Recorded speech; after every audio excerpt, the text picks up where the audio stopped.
Good evening, everyone. Welcome to the Wiseburg Unified School District Board Meeting of August 17th, 2023. I'm calling this meeting to order at 5:02 p.m.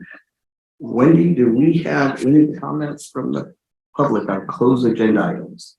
I do not have any public comments. All right, seeing that we do not have any public comments, we will now break the closed session and we will reconvene at 6 o'clock p.m. Thank you, everyone. Good evening, everyone. Welcome to the Wiseburg Unified School District Board Meeting, August 17th, 2023, and calling this meeting to order at 6:01 p.m. today. Also want to welcome those that are joining us virtually as well. Tonight we have one special presentation by NAZ. It will be on the Measure EE Bond Program update number 5. Wendy, would you please do the honors and do roll call? Ms. Canetta? Here. Ms. Cappy? Present. Dr. Goldman? Here. Mr. Martinez? Here. Mr. Benrose is absent at this time. Thank you. Dr. Harbeck, would you do the honors tonight? Put your hand on your heart. Ready, begin. I pledge allegiance to the flag of the United States of America and to the republic for which it stands, one nation, under God, indivisible, with liberty and justice for all. Thank you.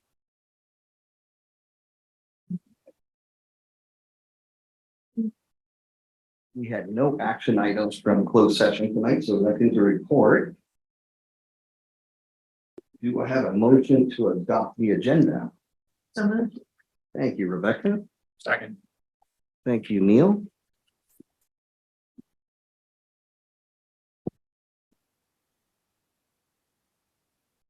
All right. Our next item is the public hearing. It is Government Code Section 4217. This is the Energy Services Agreement and Energy Financing Agreement. We're going to open this at 6:03 p.m. I think, Blake, you're going to have a little bit of a clarification here on the Government Code section. I was having an issue with Wi-Fi, but I am going to, frankly, we don't have an agreement yet. We're in the process of working on an agreement and working with our partners at SiteLogic for that agreement, but we don't have one yet. So what I'd like to do is strike. There it is, 5.1, right? So we're basically only going to have a public hearing on approving the findings under Government Code Section 4217.10-4217.18. So you see it right there, Government Code, Wendy. It says Government Code 4217. We're approving the findings, but not the agreement or the energy financing. Or the financing agreement, I'm sorry. So the energy services agreement and the energy financing agreement, we just don't have agreements at this point. Okay. So we'll show that in minutes and we can open public hearing, and if we get to 12.2, we'll also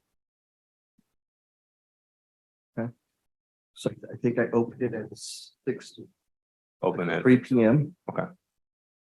And do we have any comments from the public with regards to the item? Okay. Nick, you guys have anything? No? Okay. You sure? You don't have a speech? No, I'll spare you this All time. right. So I think we can close it now at 6:05 p.m.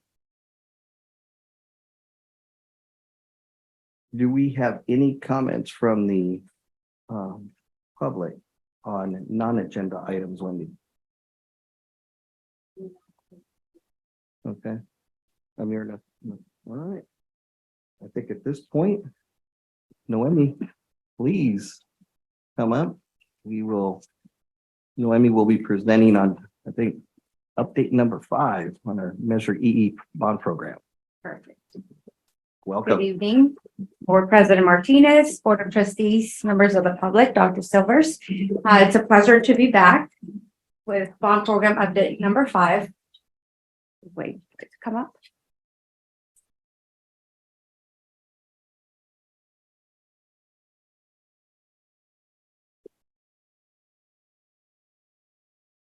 Perfect. So this is our agenda for this evening. As you can see, it's It's shorter than usual. We have just some general updates for you. I'll provide a quick update on our Series A projects. We'll cover some general updates on the non-bond funded project, and then we'll close with next steps. And the reason for the shorter agenda is because some of these items that the typical projects that I would address as part of this update, you'll be taking action on later in the evening, or at least asked to take action.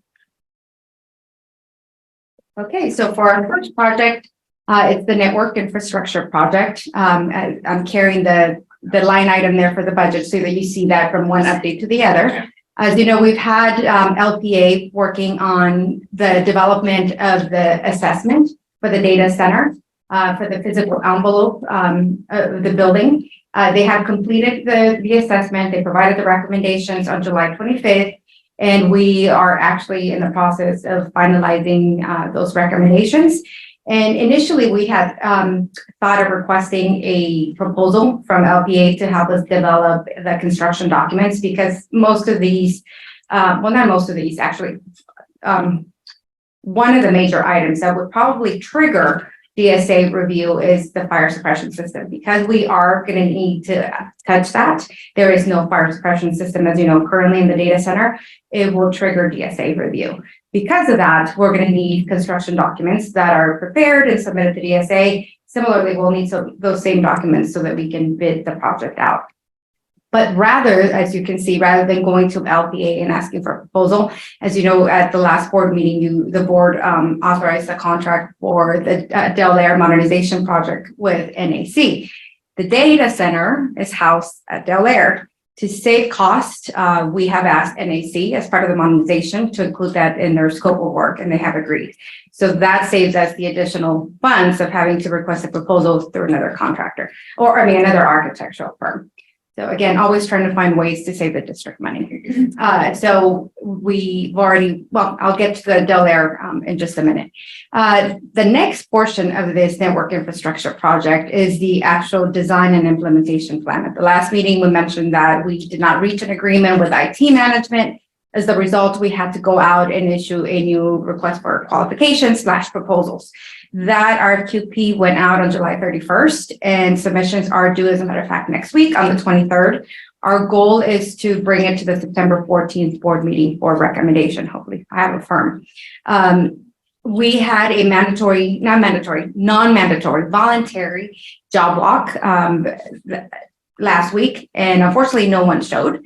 That either means they didn't feel it was necessary, or I'm not exactly sure what it means. Because the deadline submission of the submission deadline is fast approaching, we are going to take another step, and Cherie is going to contact all of the vendors that we invited to participate and try to see, remind them that the deadline is fast approaching, and just encourage them to participate in the submittal process. I'm assuming we've received no submittals so far. Nothing yet, but it's typical when you have an RFQP, they don't come in early. They generally will, as early that normally we'll see it is the day before or right up to the time that is due. That's very typical. That doesn't concern me more, so that we didn't receive any questions during the question period, and we also didn't receive no one came to the actual job walk. There seems to be interest. I don't know. We don't know. We don't know. Okay. And I'm not sure why. I mean, we already heard from one company, CDWG, who, and you'll probably mention that next about the other company, who said that that's just not the type of work that they're more into selling equipment. They don't prepare or design, which is a huge company. We're hoping that one would participate. I was gonna say, we hope SiteLogic does IT.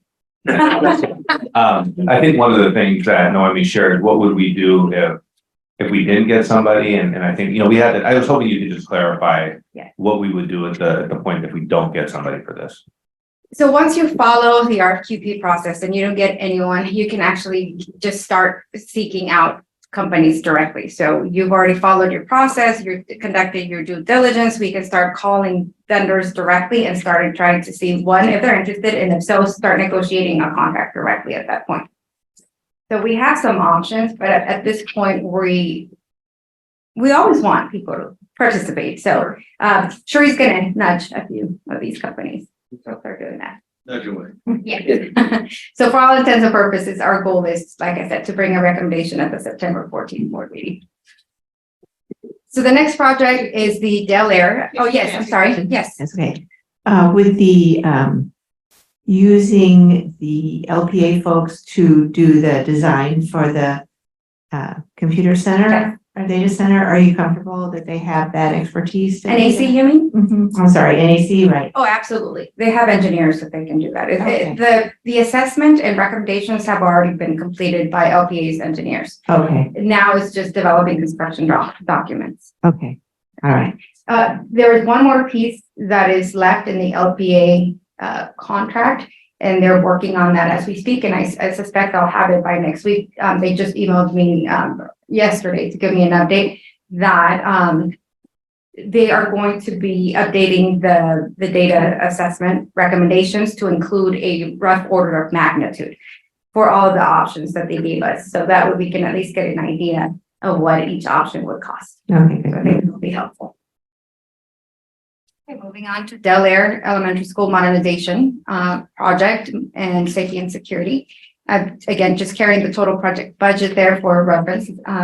At the last board meeting, the board approved NAC Architects as the selected firm for this project.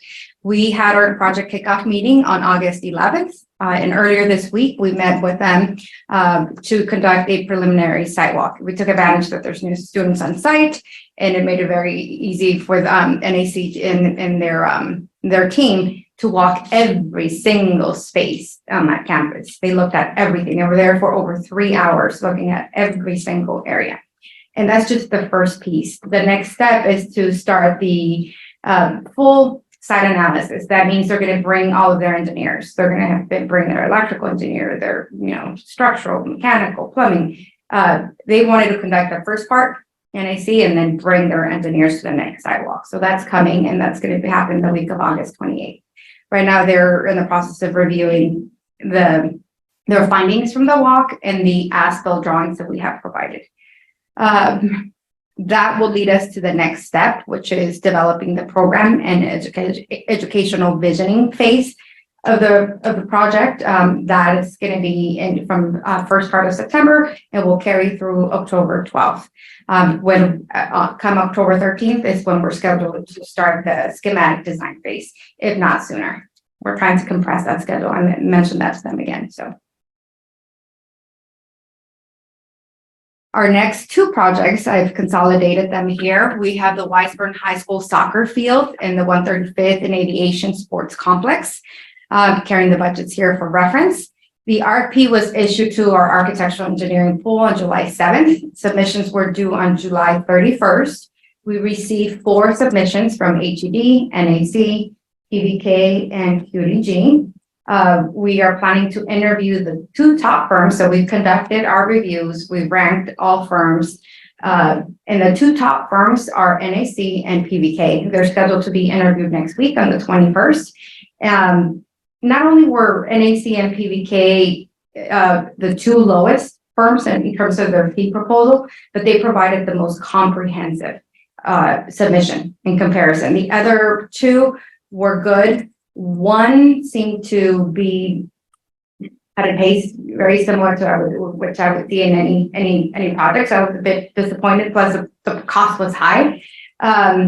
And like I said, NAC and PVK were very thorough. They were very project specific. You can tell that they spent the time thoroughly responding to each of these projects. And it shows that they were selected to move on to the next step. In terms of their fees, PVK and NAC were about $200,000 apart. But as you recall, if Roger would be here, one of his comments last time was that we don't rely solely on cost or price. We look at the whole package. We want to make sure that you're selecting, yes, fee is important, but also that quality and the team is very important. One of the things that we asked as part as the interview process, we asked both firms to submit their preliminary ideas and options for each of these projects. So they're going to come in on the 21st with their vision, or at least their initial ideas of what these field projects and the sport complex could look like. under their, Both, sorry, they're, yes. whichever firm is selected is doing both of these projects. Yes, Okay. yes. So each of these firms submitted as one submittal, provided one fee, but that fee is further broken down in their RFP by site because we have to track each project separately. Mhm. Our goal is to select a firm and bring it to the September 14th board meeting so that we can award a contract by the 25th. Okay, the next project is the Holly Glen Elementary School transitional kinder conversion project. What this project entails is the reconfiguration of the existing child care services building that, as I mentioned at the last meeting, is currently underutilized, is used after hours and I believe in the morning, but just not during the school day. Which is a shame. It's a perfectly good building. The district has a need to house transitional kinder students, 4-year-olds and over. Well, not over, 4-year-olds, I'm sorry. As such, it became the most cost-effective option to modify and reconfigure this building. Yeah. Classrooms, I don't know if I mentioned at the last meeting, but each TK classroom has to meet a certain square footage requirement and it has to have certain things. Since we are modernizing an existing building, we can reduce that square footage to 1,250 square feet in comparison to had we been purchasing a new modular building or constructing a new building, it would have to be 1,350 square feet per classroom. Naomi, can I, Yes. sorry, go ahead, I didn't want to cut you off. No. I was just gonna jump in. If you recall, on our original master plan that we completed in 2000 and let's call it 20, like right around 2020, the actual TK building at that point was over at the aviation, 135th and aviation site. Then when the legislation started coming out related to TK and the responsibility, we moved it from that site, which was going to be a school. We didn't need as large a facility as we had envisioned in that initial master plan. Then when we did the update in 2022, we moved it over to Cabrillo, which now Holly Glen, on the backside in the big playground there, including a parking structure. As we've been looking at our site maps, our site plans, it just didn't make sense to have these 7 classrooms that are behind Cabrillo's, TKK wing. And they're literally sitting empty for a majority of the day now that we're in a full day program for all of our schools. There's not that intermittent use of it throughout the day. So, the thought was to then take, those classrooms, refit them in a way or reorganize them. It's probably a better construction word than reorganize, but reconfigure them in a way that allows for 4 fully sized TK rooms, whether we need them or not. We may not need another 4 TK rooms, but at least it makes them more, it just makes us be able to use them for multiple uses rather than just have them sitting there at a size that they currently are at where they can only serve before and after school care. So that was the thought. So it actually is a savings to the bond program of about 5 million, 6 million. I think it's twice. Yeah. It's a huge savings. It's about $5 million, which this is an excellent option. Yeah. It was a great idea on Blake's part. Thanks, Naomi. No, but it was, it really was. And the location, All my idea. the location of that building is immediately adjacent to the kindergarten building, which it just lends itself to share the playground. It's again, the perfect location. Submissions were due on July 31st. We received 1 submission. This is a fairly small project, and that is perhaps the reason some of our firms in our pool are going for the larger scale projects. Initially in the RFP, the cost that we had initially included was $600,000 for hard costs. Construction budget, which is partly why some of these firms maybe overlooked this opportunity of responding or participating. We have since determined that should probably increase that budget just because we looked in more detail the amount of work that is needed in those spaces. We're going to have to adjust the HVAC, the ductwork, move walls, relocate some of the restrooms. The good news is we have plumbing there. There's existing bathrooms there that we're just going to have to relocate where they are currently. Because of that, we increased the cost. It's still not a lot, but $900,000. The submission that we received was from Corgan in partnership with 196 Architects. 196 architects will basically be their state liaison. Corgan will be the architect of record, but 196 will assist them with any funding that we might want to seek in terms of TK funding available, or even just with agency approvals with DSA. So they'll assist them. At the cost of $85,000. It's a great price. As you know, it's been my practice to negotiate fees.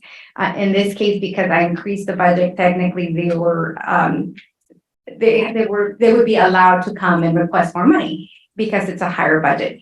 But instead of doing that, I didn't beat them down, but I did ask them to keep their current price, even though I was honest. I told them that we were going to be recommending them to the board and that we were increasing our construction budget, that we were hoping that they would remain at that $85,000 mark, and they agreed. So we're winning either way. It didn't increase. We are hoping to award, it's coming to you tonight for hopefully approval, and we'll have our kickoff meeting shortly after. Forgive me if I missed this, your familiarity with this company and your comfort with them, do you know anything about them? I have not personally worked with Corgan. That's the one firm that I've never worked with, but I've heard really good things about them. And their proposal was extremely comprehensive. It was very, very well done. At first, when I saw that it was only one submission, I was a bit worried. But because of that, I went through that proposal, I mean, word by word. I reviewed it very carefully, and I was very impressed. And I was more impressed with their feet. I was gonna ask, Because they walked it. It was a mandatory job walk, and all of the firms in our pool came to the walk. So they saw the scope of work, and it's a lot. And obviously with one bidder, it's always a concern. Right. Listen, you're saying you're familiar. with I do know Corgan. I personally have not worked with them, but I do know people that work with them, and they have. Everyone says very good things about them. And I do know one of the things that went, as we were evaluating is that we needed to have these rooms ready by 24, 25. I keep forgetting the year. So it's the 24, 25 school year. Correct. We really have a timeline that's pretty condensed for this type of work. Right. Is it going to impact the use of those classrooms during this school year in order to get ready for the 2024 school year? probably. Probably, but I presume, I mean, this is a DSA project, and because they're structural, it triggers a full reviews, just full structural, fire, life, safety, access. They're looking at everything. Yeah. So we're not starting, I mean, I can hope to start in summer of next year, but I think it's gonna go into the fall, and I know there's an urgency. I'm not sure until I get the schedule. Yeah, I'm just thinking about the Right at School program that utilizes those classrooms right now, and where they would have that facility, what they would use in the alternative. Frankly, we'll have to figure that out operationally, and I think it'll be rooms that exist. I mean, it'll be, teachers' classroom for a few months, we'll have to use a few. And I don't think it'll take months. I mean, it's a fairly, Yeah, what is the construction time? we're working on that. Right now, we're thinking 3 months, but I think we can compress that. It's one building, 4 classrooms. We can certainly The bigger issue is Reduce that. DSA approved.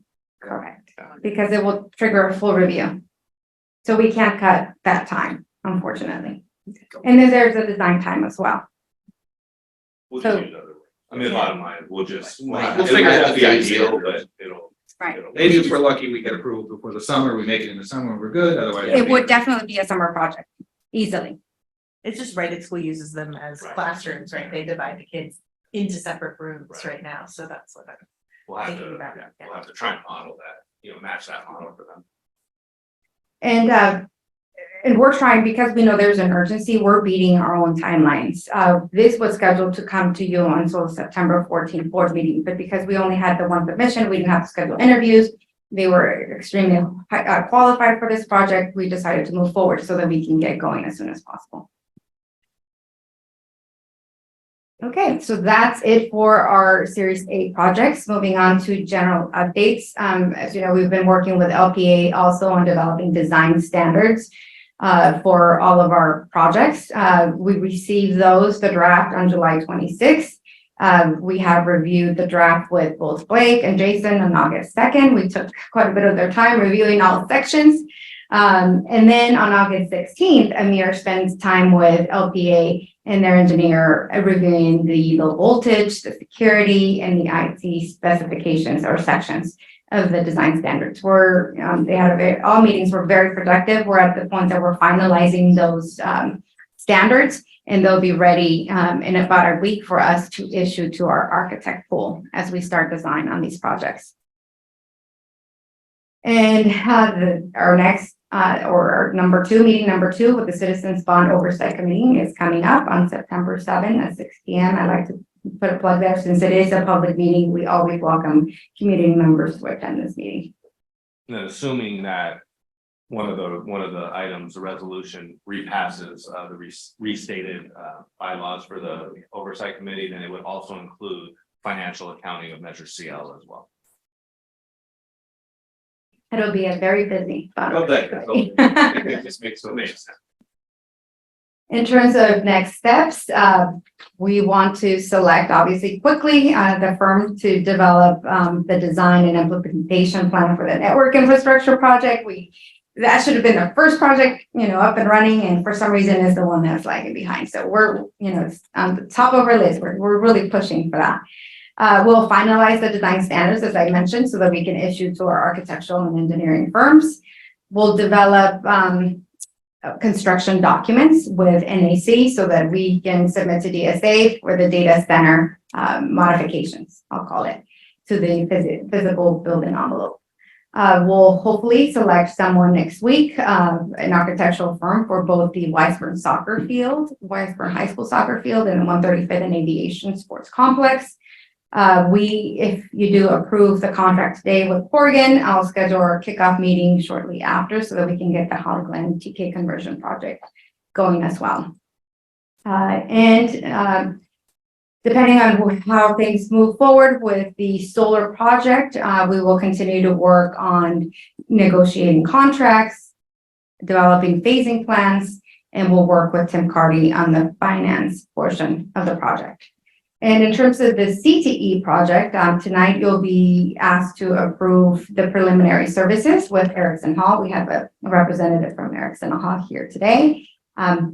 Excited to start with that project as well. Again, it's for preliminary services only. It's a small amount. It's under $30,000, but it gets us to the next step, which is for them to work with us, conduct a constructability review of the drawings, provide a cost estimate, a realistic cost estimate, and give us a realistic timeline for this project.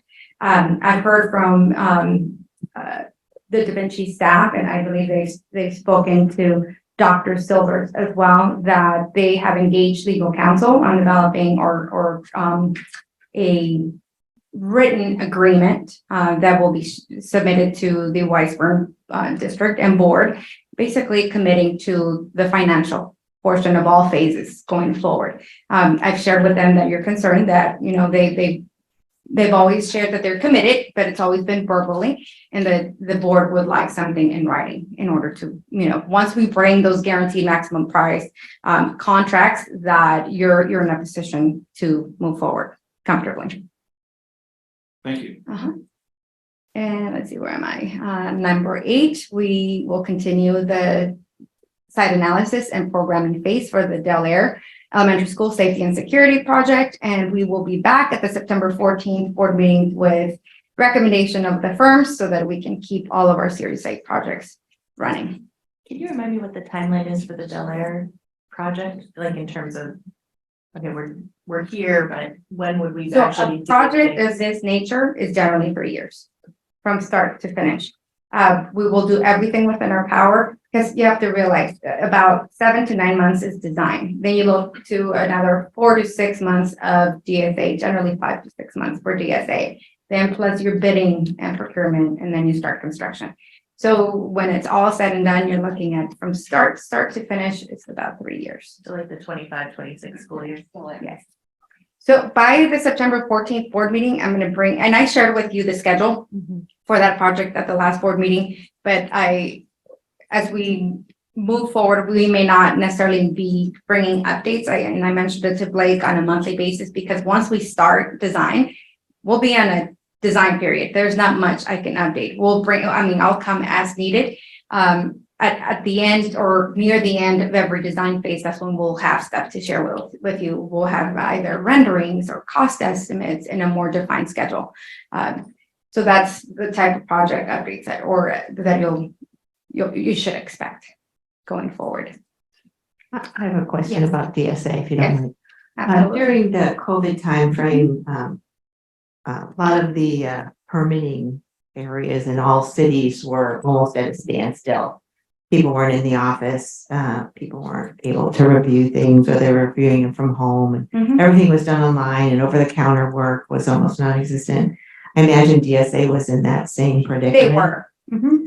Is that over now, that way of working? Are we back to pre-COVID times, or? We are, and DSA is always overloaded with projects, always. To the point that they have to bring in consultants to help augment the staff. And they use consultants all the time. Now, those consultants, I believe they work remotely. But it's a way of mechanism to help DSA process projects a lot faster. And they've introduced certain aspects into their review process to help expedite. But the timeline's still pretty much the same, unfortunately. Yeah, but in terms of, I understand those, Happy that. yeah, okay, thanks. Any other questions? Short and sweet this time. Thank you, Noemi. All right, next item, reports, board member reports. Rebecca, let's start with you. I don't need tissues today. I don't have a lot to say. Just, hey, looking forward to the start of the school year in a couple of weeks, because it'll be before we have our next board meeting, I think. So excited for that. I know we've been reviewing some of the district priorities, and would love to have some more information about the impact of wind time on how kids, especially the kids that have been getting pulled out for other services during that time, what that impact has been on them, and what other sort of adjustments we're making to wind going forward into the new school year.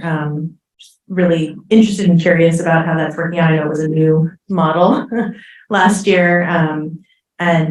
So just wanted to note that. And then also with respect to the GATE program, I know that, it's mostly been sort of small, and there hasn't been a lot of activities that those kids have been engaged in. And so just curious when and if we have reviewed, other ways of providing enriching activities to those kids who are sort of exceeding standards in the classroom and maybe need some more engagement on like sort of the upper end, beyond just GATE, or at least expanding those offerings to more kids.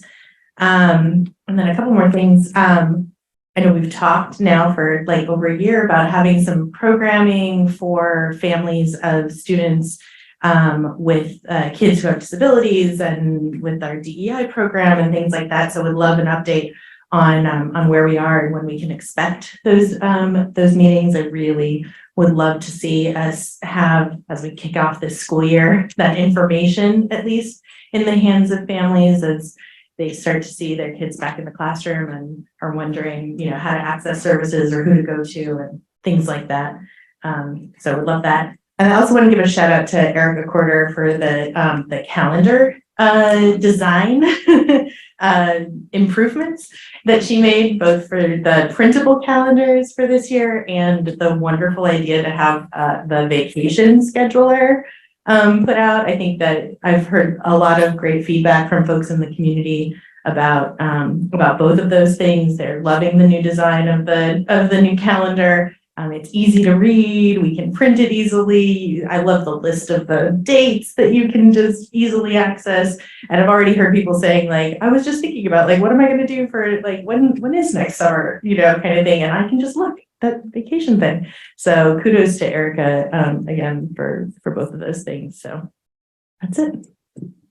Can I just clarify? So Rebecca, so we're looking, just so I want to make sure we can plan this into our presentations, which we'll start doing, but we're looking at doing one on potentially on wind time, maybe giving an overview on wind time, And then we'll follow up on GATE as well as doing this presentation on the SPED program, which we've talked about. So I know Peggy, we've also had that conversation too. Soon. Yeah. It's the parent engagement Right, piece, right. trying to get the information into the hands of the families that I'm particularly interested in.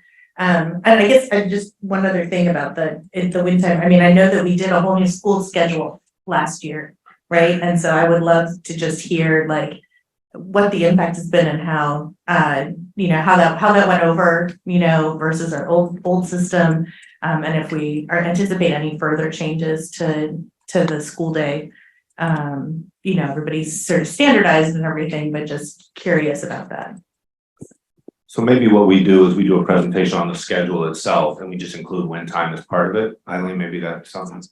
And then, I've received no feedback on the early bird, late bird thing, so I think it's going pretty well. No, I think that we would wanna, definitely take a look at that and bring that back to you to give you some, obviously there's more time in the day and our ability to allocate resources, but we'll put that in the presentation and do that. The thing that I was reminded of, because I think it's a vestige of early bird, late bird, is the 2 weeks at the beginning of the school year that are minimum days. And that was what triggered me to think Got it. about this was, do we still need those minimum days for the first 2 weeks if we're not doing the early bird, late bird evaluations, which I think was my memory is that was one of the reasons why we had the alternate schedule those first 2 weeks. So Yeah, so part of that's negotiated, so we can certainly talk about that. I did want to add, we may end up needing to look at the schedule, because we did early bird, late bird for so many years, and when you change something, you just start noticing things that go wrong, or that are wrong, or that could be adjusted. I shouldn't even say wrong, they just need to be adjusted. Maybe a time where we need to look at some of the blocks of time throughout the day, and it could cause an addition of 5 minutes here, 10 minutes there. We'll certainly bring that back to the board first before we make those changes, but that's all I could see in terms of changes to the schedule would be probably adding a minute here or 2 minutes here, more to actually recess, things like that we need to take a look at. So we'll be evaluating that in the first semester. We didn't get a clear view of it last year. We had some ideas, but we need to take a look at it more, maybe this first semester. thank you. Thank you. Thank you, Nelson. Thanks for bringing up wind time. That was one of the questions, Dr. Harback, I was going to ask you about, just because what I need, one of the things, as you know, I've been talking about forever and stuff back very passionate to me is individual time with individual students. The more we can get to individual attention to every single student, the better we are. I think that's in part what WIN is about. So that was introduced last year, it was kind of invented. I love it. How's it going? How are we working? What corrections or amendments have we made to make it more effective? If that's going to be a presentation, great, but that was going to be one of my comments as well. So thank you, Rebecca, for bringing that up. No, it's all good. I got plenty more. Aloha, by the way, everybody, obviously, aloha. And the reason I'm obviously wearing why I'm in part wearing the aloha shirt is in deference to our friends and those in Western Maui. I had the privilege over the past 30 years of doing business over and over again in the beautiful islands and with the beautiful people. And I mention that because there is a aloha spirit in Hawaii and of Hawaii, which kind of means mutual regard and affection and extension of warmth and caring with no expectation of anything in return. And it's such a beautiful idea. So I encourage us to support those in Hawaii and in particular, of course, in Maui, with maybe a donation to the American Red Cross, Maui United Way, Public Schools of Hawaii Foundation, and many others. But I also mention that because one of the things that I'm so proud of here at Wiseburn, and I think we all hold dear, is the idea that we embrace and learn from multiple cultures. And the idea of aloha, the aloha spirit, is just one of the examples of the culture of caring for others without expecting anything in return that we can celebrate and leverage and take advantage of and employ to engage, empower, and elevate all of us and our students. So it's just one of the key illustrations of the power of diversity, equity, and inclusion that I'm very proud of here and wanted to recognize. And certainly something I will continue to support as long as I'm on the board. On a completely separate note, I had an opportunity just to do a scope of all of our schools since the construction and since the improvements and the investment in our schools. And if you're not blown away by ANZA's playground, a blacktop and painting, you're not alive. That just looks fantastic. So kudos there. That looks great. Just in the sake of candor, the whitewashing, not so great. And I don't know if there's any action there we can take, but I'm disappointed, as I'm sure we all are, that there's something we can do there, with regard to Weiser Middle School. Also, one more thing about Hawaii. Sometimes we might all have challenges remembering the new names for the schools until they become fully embraced. And you may remember C&H Sugar from Hawaii, that connection. Cabrillo became Holly Glen, C&H, and 138th Street is now 8 Aviation. So that some help maybe that to give us a way to remember them. And one thing, of course, I noticed when I visited the schools is that we don't have signage yet. It's my understanding we're working on that. I implore us, plead with us, that we have something before school starts. And my question to you, Dr. Silvers, is, will we have something before school starts? Next week. I asked the same question. Okay. Well, I'm gonna say next week. Unless there's like a holdup or a delay, but the plan is the signage will be installed next week. Okay. Yeah, I mean, that's our agreement with the company. It's ready and gonna be installed. Fantastic. Last thing is, Dr. Hasty, if I could, just to remind you of a request regarding gym fees and developer fees and evaluation of, well, first of all, on the gym fees, what are our revenues? Is it time to review them? I certainly want to be fair to those who are renting, but also this is a revenue source for us. Let's look at that. And of course, developer fees, we have not looked at in a long time. I brought this up before, but would like to see that and a recommendation as to should we increase those again as well. And that does it for me. Thank you. Good evening, everybody. I'd like to say I'm really happy to see these board seats at the staff seats go. Meeting, I know there were various reasons why people weren't here. Some were very serious, and I'm just delighted to see everybody back. Even if you were just having fun, I'm glad you're back. So I'm sure Blake's glad too. But thank you. Good to see everyone again.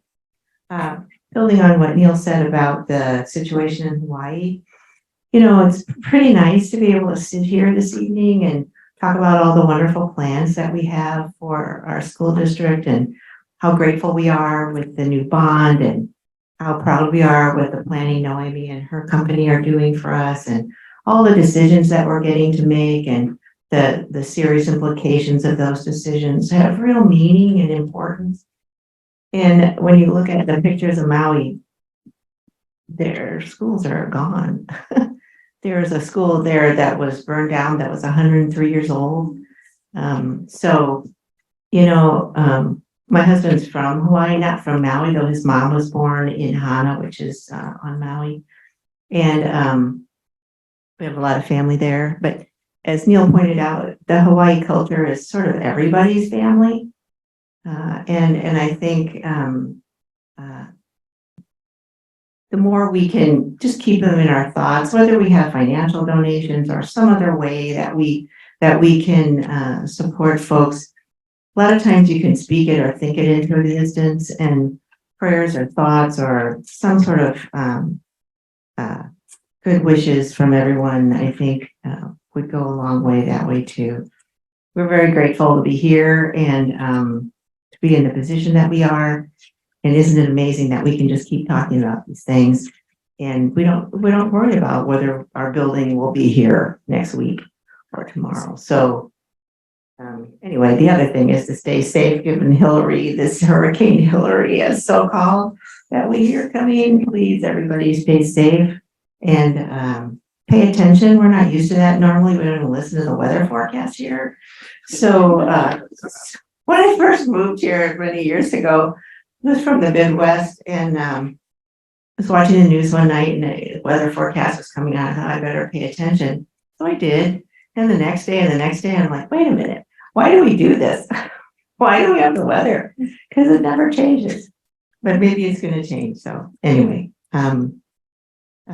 looking forward to a new school year. I think we have, having had a sort of preview of the goals and objectives and the achievements from last school year into this school year, I think you're going to be really excited as we are with the accomplishments and with the plans going forward. I think one of the things you'll see with the plans going forward is that where we did lose a lot of learning and opportunity during COVID, we're rapidly closing those gaps. And it's a lot of effort and a lot of thought on a lot of people's parts to do that, but it's happening. And I think our kids are obviously the beneficiaries of all of that. So I wanted to thank people for that too. I'm very excited about the focus on math, the focus on STEM, the achievements we've had so far in reading and writer's workshop and so on. So thanks to everyone for that. And I hope that teachers are as excited as the board is as we're looking, I know the students undoubtedly are, for the new school year. So thank you. Thank you, Joanne. So the 23-24 school year is underway, right, Blake? 23-24 school year is underway. Da Vinci students, Da Vinci families, and Da Vinci staff, welcome back. We're excited as we're obviously kicked off the school year this past Monday, and the Weismer schools start in two weeks. So looking forward to that. And it's exciting times here at Weismer. And as Noemi just presented our update number 5, we have a myriad of capital improvement projects that are taking place. And I'm excited. It's really an exciting time. Neil, my counterpart here, gets excited about calendars. I get excited about the district standards that we're finally going to have here at Weismer. So I'm very excited about that.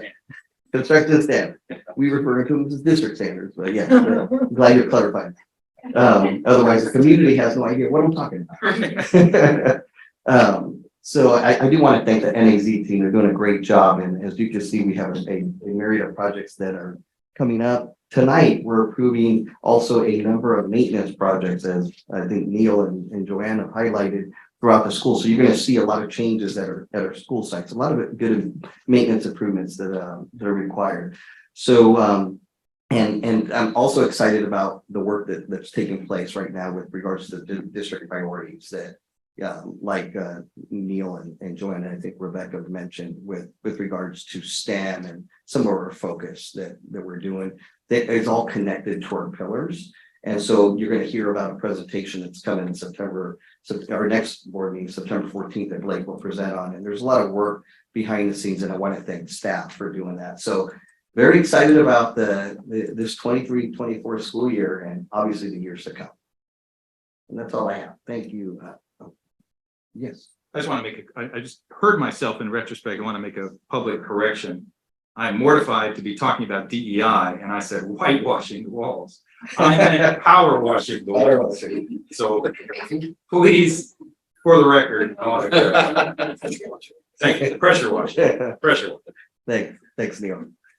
Blake, I turn it over to you for district leadership reports. I will start with Dr. Harbeck. Sorry, did you not want to start? No, it's good. Good evening. I just wanted to take a look back. We had summer school rolling this summer, and we ended in July. We had a 19-day program that included, for the targeted instruction summer school, 80 students and just 6 teachers. And we tried something new this year. These are for students entering 1st, 2nd, and 3rd grade.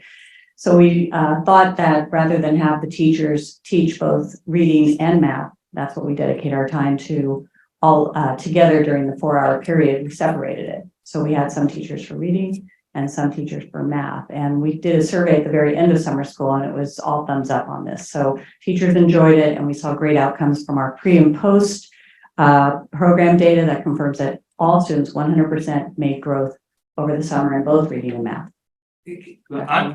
I'm jumping up and down with enthusiasm about this. This is super exciting. Can you give us a little more specificity on what the comments were? And maybe they may be more than you were prepared to provide, but what were the specific comments by the teachers? Because this is exciting. It is. And we, again, only 6 teachers. And but the outcome from the survey is that they really enjoyed being, direct instruction in just one topic, really focusing on their students in that one area, reading or math. They just felt liberated by it. I will say we also added a day of prep prior to the start of summer school. So they had 2 full days to really get ready and acclimate. It's new curriculum that they're using. It's not what they use regularly in the classroom. I hope that answers your question. I also want to give you an enrollment update. Ms. Galindo, Lucia Galindo has been working all summer very hard, actually all year, to make sure that our schools are fully enrolled. This year we'll be kicking off and welcoming 2,487 students. Last year we welcomed 2,468. So just a little more. Our first day electronic packets have gone out to families with reminder calls starting from our secretaries at all sites. We're looking forward to getting those forms prior to the start of school.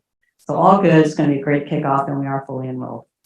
Coordinated by Ms. Nitzos, also our Expanded Learning Opportunity Program, or better known as ELOC. This is a program which provides funding for after-school care for eligible students. We're looking at enrollment letters going out next week to our identified families with an approximate count for this year of about 500 students in that program. So really a wonderful thing for all of us to be offering. This is through our Right at School program. So it's all in conjunction with what we already have going for our students. Ed Services, as part of our accountability work, also is about to meet yet another deadline for CalPADS, which is the Pupil Achievement Data System for the state and federal reporting that we do. We have Ms. Margarita Cisneros behind that. We're about to meet our fourth submission date, which will wrap up the 22-23 school year.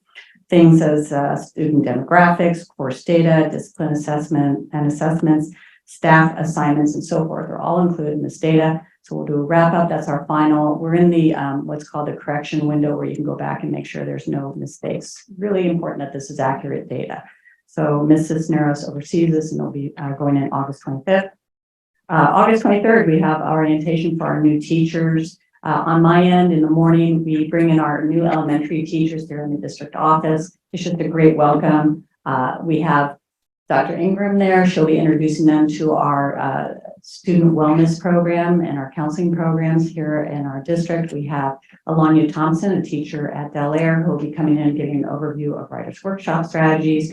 And then Ms. Holly Compton, our new math specialist, who will also spend time with them on CGI strategies. So this is all a great welcome. We do this every year for our new teachers, make sure that they have access to our initiatives that have been introduced. Finally, on 8/28, we have principals who will be leading their staffs in a day of professional learning related to student formative learning practices. This was all developed as part of How To, which I think Dr. Silvers is going to speak to, a How To workshop that was held with our Guiding Coalition leadership teams and our principals who developed this great day of learning. We're looking forward to that. It's really homegrown and it's coming from the teachers, coming from the principals on what they need this year to kick off well. Elementary PE will be working with PS Arts. This is funded by the LA County grant on dance. We'll be including dance for the very first time in our PE. I'm not going to say the first time because Lauren Shackstadt, who's a PE teacher, and her aides often dance with the students, but this is, of course, aligned to the standards. So we'll be seeing that coming through. And then Ms. Nitzos will be working with our English language development team on their GLAD strategies. They're finishing up that training that we started last year and how we're going to bring that to the classrooms. And I just want to remark on WIN for just a second. I'm very glad that you brought that up. You know, this is such an exciting initiative that came in last year to have time. The personalized instruction is also daunting and complex. So I'd like to come back with a more thorough presentation about how we're addressing and the iterations we're going through in this really important time for students. And that wraps up my report. Thanks, Charlie. Okay, all right, thank you. You know, as we just one thought, and that's why I got so excited about the specialization, was there's lots of pros and cons to every argument. I just want to focus on the pros just for a second. My understanding is that would allow the teachers to have a more focused opportunity, not be so diffused in their teaching. But back to the idea of why I got excited about win time, which is individualization for the student. Multiple teachers on multiple subjects allows more eyes on each kid, giving you more opportunity to understand and know every single child. To me, that's the same ilk of knowing, individualizing education for the students. And I think that's where a win really comes. So thank you very much. I have a question about ELOP. Please help me understand exactly what that is and if there is funding that we get with that mandate, or how does that work? We are funded for that mandate. And we work with Right at School on all of this. 25% of Ms. Nitzos' time is dedicated to the ELOP program to make sure that that children are enrolled and that we are able to identify the right group for that. It is specific to families that are identified as low income. And there's an application process to it that goes out with our first day packet. So it's wide open that way. And what age level is this? It's all the way through sixth grade. Okay. Right. One of the reasons I'm asking is I'm curious, this is not necessarily exactly related to that, but it's something of concern, is our students who end up being in the park after school as their place to be until they're picked up in the evening. And maybe this program will help some of that. I'm not suggesting who the students are, I don't know that, but I know that there's at any time well over 100 students in Holly Glen Park as their daycare or after school activities, unsupervised. My tendency is to want to go out there as a mom and say, hey, don't do that. Hey, you can't be hurting this person. Obviously not my job, and they don't know me. They have no reason to listen to me, but because at one time you were gonna talk with the Hawthorne Police or something. I'm very concerned about that. It just sort of started last year. It happened the year before. Last year's school year, it was much more crowded and much more dangerous looking. And I don't know, I'm very concerned about that. So our conversation started with Hawthorne Police, but then it went to the city Parks and Recreation. And, we were looking at some grant money, not we, but collective we in the city of Hawthorne, looking for some grant money to be able to support recreation leaders and activities at the park. So there's going to be a period of time. I have to get back in terms with the final. We don't have a final answer to when or if they're able to actually get the grant. But we're going to look at that. I actually did call the chief today. We didn't get in touch, but I do want to make sure that we have at least supervision at the park, whether it be, I preferably not police presence, but there could be some police presence in some ways in the beginning, at least some extra patrols, but really looking at a more community-based response to that, some rec leaders and recreation activities there. Know that the police in the sense of the kids don't need Enforcement, right? enforcement, they need organization, they need something to do.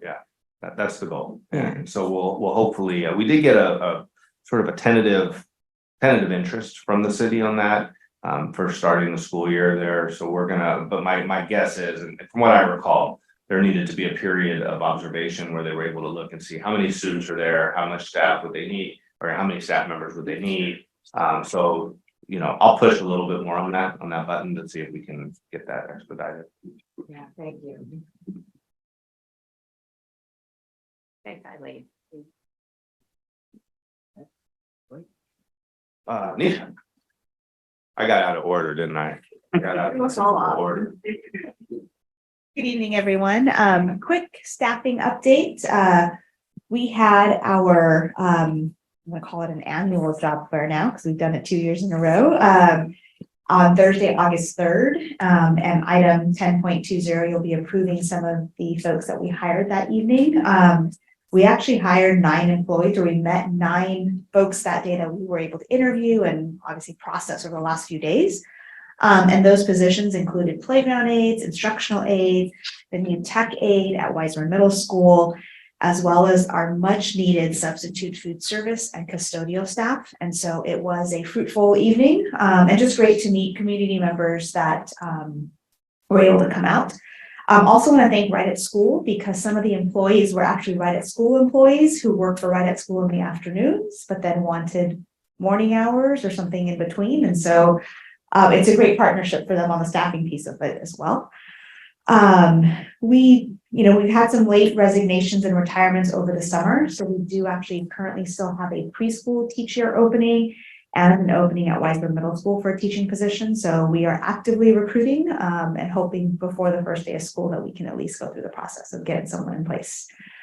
To piggyback on the new staff orientation, after the morning, teachers will be going to luncheon with WFA. So thank you for that. And then after that, they come back here and they meet district office staff, as well as the famous now Wiseburn Schools Tour. It's led by our van driver and field director, Dr. Silvers. So we'll be visiting all the sites. And we've actually heard just great feedback from new faculty from years prior that it was nice to just not get to know their own school site, but other school sites as well. And so it'll be a great day next week. If any board members would like to join, please let us know. They'll be visiting each of the campuses and meeting the principals. They go on a quick scavenger hunt on each of the sites as well. And so they get to really find out what this campus is about. But it's been a busy summer for HR. Any questions? Thank you. Good luck. All right. Great. I did have a highlighted note for Dr. Goldman from the last board meeting. And I just wanted to review the gym fees really quick. We are at about, we always reserve 50,000 for Dana or Wiseburn Middle School every year. And then left over from that is about 86,000 in total. For this year, we're at about 136,000 for gym fees. And the rate for the gym fees is $100 an hour. So we talked about that a little bit at board last time that we should look at increasing that. And there's a CD calculator. We're reviewing that right now. And so ideally we'll be coming back in September with some rates that you guys could review, and then we'll move from there. The other piece too, developer fees. Again, we see this on the miscellaneous receipt report when we receive this. So just to give you an idea, Fund 25, we're at about $764,000. In the projected budget, we were going to hit about 800,000 by the end of this 23-24 school year. And those rates are about $3.36 per square foot for residential and 54 cents commercial per square foot. So just to give you an idea of what that rate is. And so you'll see those on the miscellaneous receipts as well. Other than that, we're in the process almost this close to close. And other good news too, we did apply for a mandate block grant, which is about $90,000 of unrestricted money, which will go into our general fund. So that's something that we're excited to see. And that the way that's calculated is $37 per student. So that's something, new funds that will be coming in that are unrestricted and discretionary for us as well. Fantastic. Thanks. Thank you.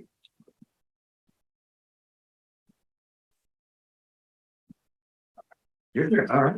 All right. So I do want to touch on power washing at Wiseburn Middle School. I don't know when you had a chance to go see it, but we had asked that the company comes back. You want to say? Oh my goodness. I was gonna say no.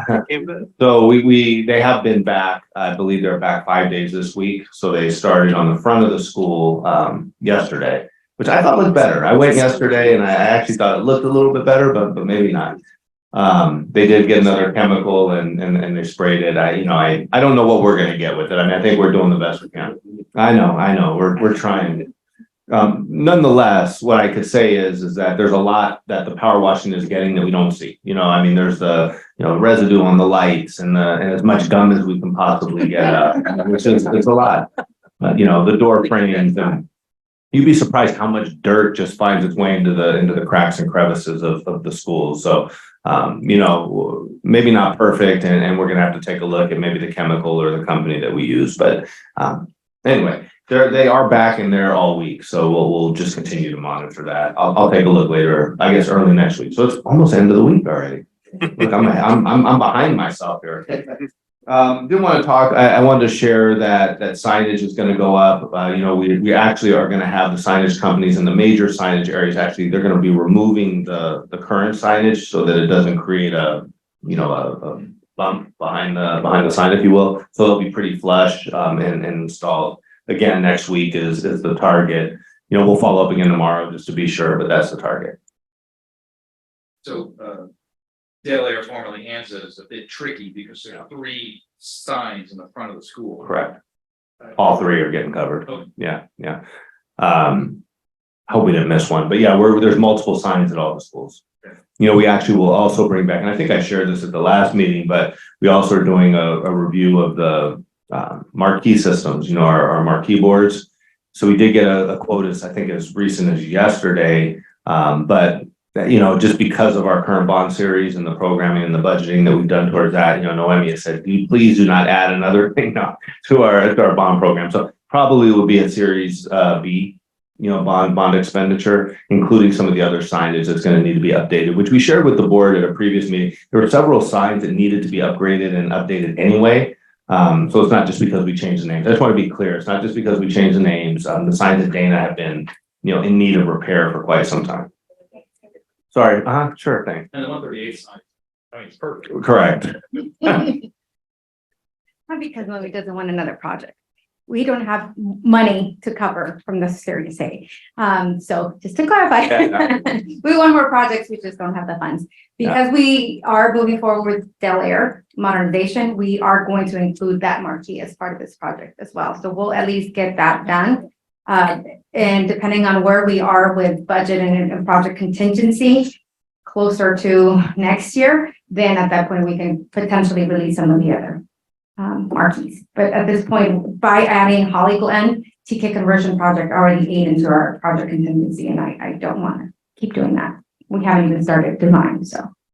So we'll do the replacements now, but we might get some of the money We're doing back that. from Series A if there's funds left over. Is that what you're saying? No, we're moving forward with banners Okay. right now, which is not beautiful signs, it's banners.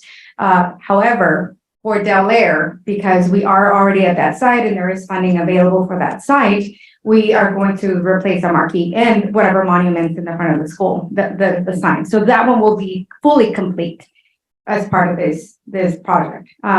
However, the other sites, they'll have to just hold on with the banners a little longer, and hopefully by, like I said, next year, we will be able to move forward and release some other site marquees and signs, official permanent signs versus just a banner.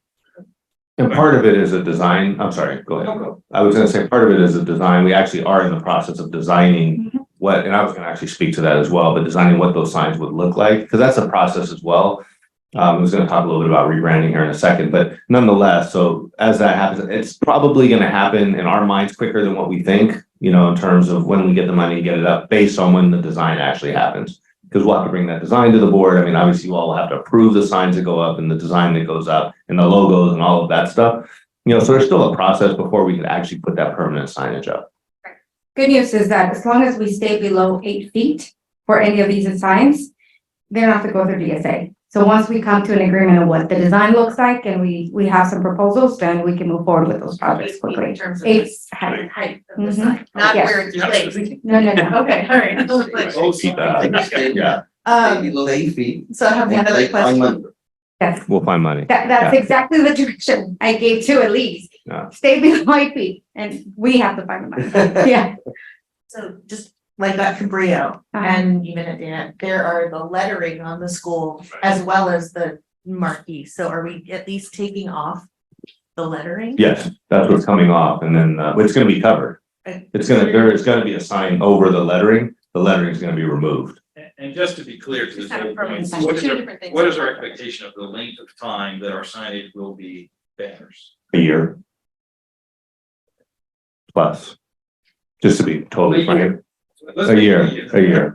Unless we can find upwards of over $200,000. I mean, it's a lot of money. And like I said, we've already eaten 1.2 into our project contingency. That doesn't leave much. I understand. I'm also just concerned about 138th in particular, because they've had temporary signs now for this will be a second iteration of the temporary thing, and folks are already complaining about the state of that banner. Yeah. So I know we're getting new ones and all of that, but if there's any way to at least prioritize Sure. replacement of that one, I think it would make sense, just because that school has had 2 name changes now, Right. and And speaking of fees, I think we should look at developer fees. Yeah. Well, Yeah. Yeah, I mean, we can talk about this facilities committee, and then we could also task Jason with finding, $250,000 for us to be able to do this work earlier. And maybe we do it in 2 forms. Maybe it's we don't replace the marquees right away. I mean, I think we need to just have some time to digest. And also, I do think, and just in my humble opinion, the banners are actually gonna look pretty nice. They're gonna be nice banners, and I get it. I totally get it, yeah. I agree, I'm not disagreeing that the banners will be nice. I'm just hearing the community Yeah. feedback that I've been hearing for several years now about, since we changed the name of 138 the first time. And part of the renaming concerns that folks had was the cost of actually renaming. And so now I'm hearing that it's going to be significantly more than what we had sort of anticipated. So I just want us to be prepared for that conversation. I fully anticipate hearing from certain members of the community about that. The other part is that the electronic signs were in need of either major repairs or replacement, no matter what the names of the schools were. Right. So I think in the sense of what it costs to rename them, I don't want to get lost in the fact that those, like the 138th Street School. And the cost that we have obtained, or actually I should give credit where credit is due, at least has obtained includes those upgrades, those Right. electrical upgrades to LED programmable, marquees. Yeah, the heavy cost is the electrical boards. Right. You know, and I mean, because we did look at just removing the plastic, right, But that's Absolutely. done it. right. So I think that. Perfect opportunity for the brand. Yeah, I was gonna just say that actual signage itself is more insignificant in cost, everything's significant, it was less in cost. But what we're seeing, the larger number of 200,000, which I think is a little less than that anyway, but the 200,000 is more, the major part of that is our electric signage, because Dana needs, because of where it sits, and we actually walked with the firm that came out, the signage firm company. And it just, you can't see it. So we need to expand that. So a big portion of that Dana's is gonna be a lot more expensive. It's really small. So taking a look at that, and then there's some foundational work to it as well. So, you know, that was something we would have had to consider, but we didn't consider that when we looked at the renaming, because that just wasn't in the card at the time. Yeah, and that makes sense. Oh. I just want to make sure that we're very clear Right. why things It's in are the happening cost and, yeah, where Proposal coming, Yeah. she requested a proposal from another company, walk the same exact scope of work so that she can have something to provide, Yeah. like to consider.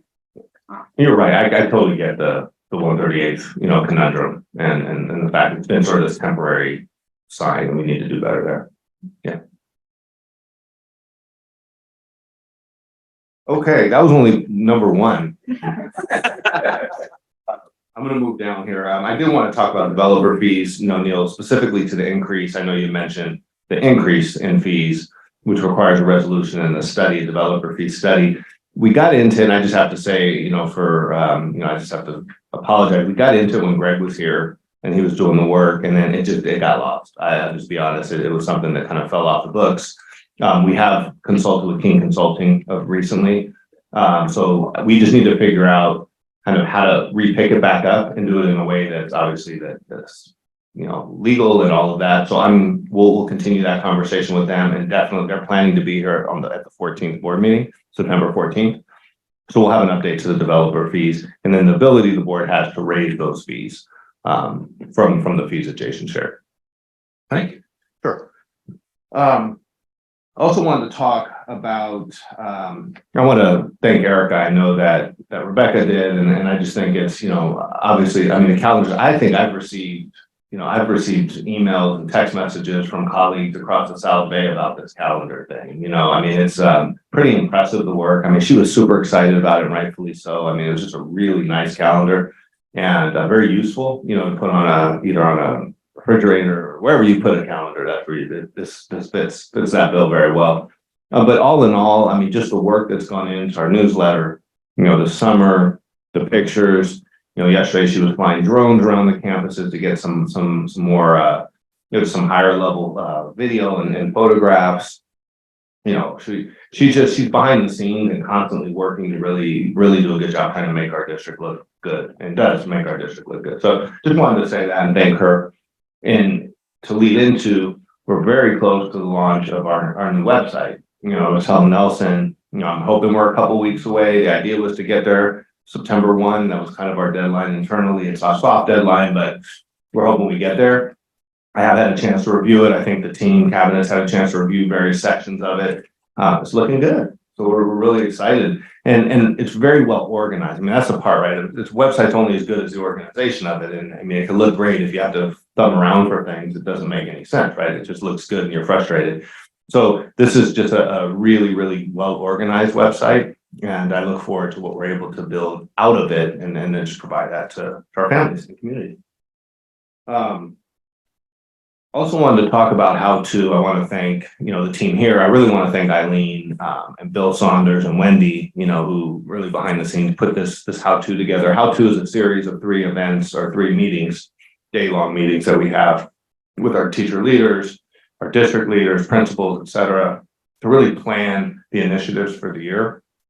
And, having the teachers in the room, this is our first year, I think. It was the first year we had 2 full days with the teachers there as well. Teacher leadership, our guiding coalitions, was just fantastic. And I mean, that is such an important part to the conversation and to the planning. It's something we'll be doing for a long time. So I want to just thank the teachers that were there. I want to thank the principals. I want to thank, Eileen, personally, and Wendy for, really being there, and things just show up because Wendy's there. So it's just really nice. And thanks to Kiana for hosting us at Dana. We had a nice day there at Dana. Also Dana. So, I'm sorry. That's good. The site formerly known as Wiseburn Middle School. We were at Wiseburn. It's gonna take some time. Yeah. I also wanted to talk a little bit about, what's that? That's why we need new permanent letters. All right, Tuesday. So we also have the maintenance program this summer. I think we pretty much eclipsed about $500,000 that we've spent so far. Various needed upgrades and maintenance projects, from cleaning the air ducts, in all the school sites, to power washing, to painting. And if you walked out, outside of Holly Glen Elementary School, or 138 Aviation, or Del Air, Wiseburn Middle School, I mean, they really do look great. The paint added a wonder in it. We didn't paint the entire facilities, but we painted some key points there. The ballards in the front, or gates, the rusted areas. We're able to really get those looking nice. And so the schools look fantastic.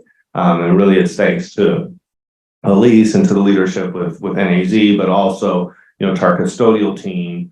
I mean, who just did, I was able to walk 2 of our sites recently, and just the level of passion and energy that goes into the summer cleaning is really something that I commend them for, and, the maintenance team. So I wanted to thank them. Sorry, Neil, I saw you may have. I just said, well, I met with Kiana today, just by interception, we connected. And she also complimented the maintenance team for a great job, and the pride that everybody had in school. So thank you. It was not solicited, it was just granted and heartfelt. I did have a question about the doors at the front of Del Air, the blue doors that are visible. Part of the modernization. So They'll I be part was of wondering what about painting? It'll be part of the modernization. Okay, so that I gotta wait for. Yes, unfortunately, it would be spending M&O money now on a project that we're likely replacing doors. I understand. Oh, I don't know what doors are we talking about? The 4 on the outside of? Yep. Oh, I Yeah. see. Okay. Yeah, with the new trees, which is great. The trees are beautiful. Oh, they do, yeah. Yeah. Yes. Oh, you look like you were making a, sorry, I couldn't keep a straight face. Yeah, I did. I wonder, can you just give me some paint? I'll go paint the doors. You know what I mean? Yeah, it does. It sounds like you can paint the doors. Yeah. it sounds They like- still stand, because Yeah. everything else looks good, now they stand. Right, okay. I have not seen, I haven't been, I'll go by and check it out. They are treated. Yeah. I was just there.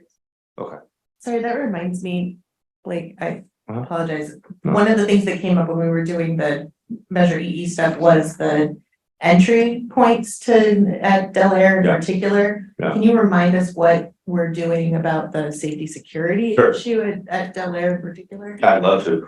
We actually had a meeting, we went to Santa Ana Unified about a week and a half ago, because they did a full security upgrade. They have a police force, so we actually had their former sergeant who was in charge of their safety, as well as a consultant risk management, who was a risk management director of some sort. So really wanted to talk about how they created the single point entries, what technology they used, kind of what that was. But then subsequently, I also met with a gentleman who does specific security safety upgrades. And he's going to actually send a team with retired police officers. There's like a whole security team that's going to come down. So what will happen? They'll come down, they'll do the assessment along with the architects, and then that will all be arranged as part of the modernization plan. But the interim step right now is that everybody's locking. the Yeah, building. yeah. Oh, I'm sorry. Is that what you meant? I took the Yes, long. it's okay. Yeah. I mean, Yeah. yes, and because I think Right. folks were folks were particularly concerned at Del Air Yeah. because there's no barrier. Right. Yeah, all the front doors are locked, all the front doors, all the campuses. It's not ideal, obviously. It's a lot of work and we're hoping maybe we can find some solutions soon. But we obviously, it's a money thing. Were you gonna say something? I know, no. It's a money thing, but it's also part of the design Technology. that's coming up. So we're probably doing sort of hardcore locking doors as in lieu of or waiting for the system that's actually going to be implemented with the upgrade, right? Right, I guess what I was saying is we don't want to spend money on a temporary like intercom system that we're gonna just pull down. Instead, we're designing it. Safe. So I think that's your point. Yeah. Is if we haven't made any change at all, then people are feeling unprotected. So the doors are locked. Yeah. And there's a process by which parents can communicate with the school and you know, the hard part is that then the office staff has to get up and walk and check and open the door. So it's more of an efficiency thing, but it definitely is, the doors are locked and it makes for a harder entrance. And there's just more we have to do just in terms of what the actual flow will be when we have the design. And for the daycare too, or for the right at school care, there was concern about that access also. At Del Air because there's Right. no, because there's classroom space. You're not talking about, Yeah. in the Holly Glen area. In terms of what we're looking at, for our future projects in terms of safety and security, at the main entrance or to the administration office, they'll have and we've been working on that design standard with, LPA. And we have been looking at potential options, different companies, different manufacturers. It's like an intercom system, with a video camera that whoever from the public or a parent comes up to the door is locked, they can ring the bell. The office staff, it'll pull up either on their computer or their iPad or their phone because different companies operate in different systems. And whoever, whether it's a clerk, whether it's the office manager or someone that might be available can answer it. They can all hear it, they can answer it. They'll see who's at the door, ask the question, and then buzz them in. That way they don't have to keep running to the front, because I've tested to that where I go over there and have to knock and, you know, if she's on the phone, she has to put the person on hold and run. So it's a bit of an inconvenience, but it's currently working because they don't, you know, you can't just walk in. Yeah, I think it's just as the school year gets started, some of the schools are better than others about keeping the doors locked. You're right. I'm not going to name names, Yeah. but there is one in particular that I know it does not lock their doors all the time. So just hoping that we, you know, remind folks that that's the single security measure that we have right now is to do that. And a couple of other parts that come with the safety and security aspect, that's just a single point of entry. Then we look at the perimeter fencing, we're gonna have access control gates. That way we get rid of keys or people, you know, copying keys and sharing it with everybody. That they have unlimited access to the exterior of the campus. We're gonna move away from that and everything's gonna be keyless entry. Through access controls, same thing for all doors. And we rekeyed at Wiseburn Middle School, the fencing. How we It's not I will have to check on it. It's I not don't know. completed yet. No, it's not completed. Because I know there were a lot of keys floating around with the folks that use those for extracurricular activities. But it was in progress, right? Is that right? Can we get that done? And can it be a priority? Because we've been talking about that for months. Yes. Well, So when, I will, since we are assisting right now, my team is assisting with them and I'll make sure Elise follows up and works with, either, Todd to rekey the entire, campus or bring in a locksmith. We could just do that quickly and pay a cost to see how. sure. So getting back to the safety design, is that part of our design standards now? Do we have those standards? We have for equipment, but like Blake mentioned, we're working with some firms or consultants that do safety and security assessments, which I think is a very important piece. And they generally do this at no cost to the district.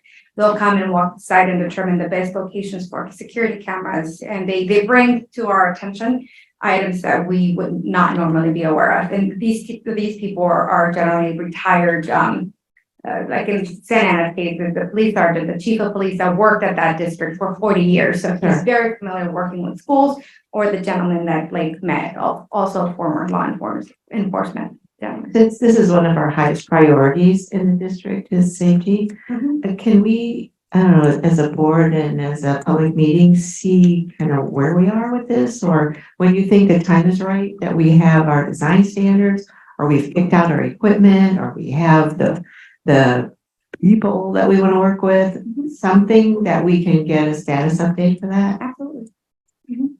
Maybe just incorporate it in your next Right. presentation. That'd be great. We have already been meeting with representatives to get this going anyway. And we already have options for selected equipment, but we want to get the opinion of these experts before we implement. No, that's all good. Right. And I appreciate that. You've probably made a lot of progress. I don't know what it is. It also sounds like the weak link is the exterior gates Right. blocks. If we can get that done before school starts, that's in our interest. The rekeying you're talking, Yes. yeah. Yeah. Is that for just Wiseburg? I was gonna ask, is it limited to just Weisberg Middle? I would say it's Wiseburg Middle and the fencing at 130, Well, 88. Del Air too, it would be the three. not- Yeah, it's not- true, they all, Access anyone, to our fields Yeah. by the public.